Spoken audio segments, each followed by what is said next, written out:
I was, actually when I was living in New York, to be honest, was the first time I played pub trivia.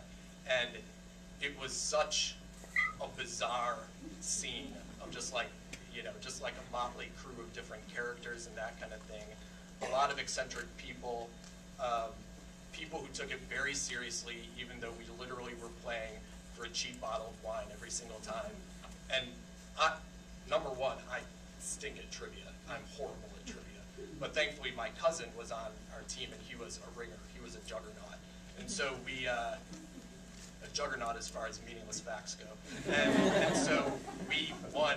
We came into this place unheralded, and we won like 3 weeks in a row.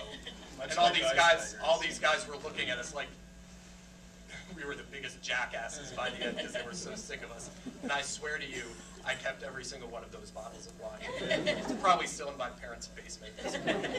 So that was the trivia part, and I actually was a grad student here and was really fortunate enough to be a GSI TA with a professor who I had loved as a student, whose classes I had taken many times. And so a lot of people, not surprisingly, who are into trivia are either academics or kind of wannabe academics.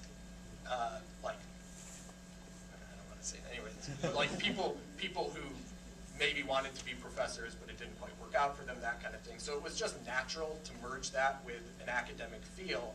And for me, you know, school, the university, was University of Michigan. And, you know, so much of my life was spent in Ann Arbor that the rest of that just came about kind of organically. And just about Professor Williams, I was telling him beforehand, so after we had that screening for some of the people that we know in LA,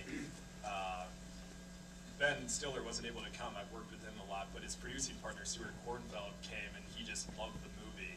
And he called me the next morning, and the first thing he said to me is just like, well, I'll ask the question you must be getting from everyone this morning. Where on earth did you find that professor?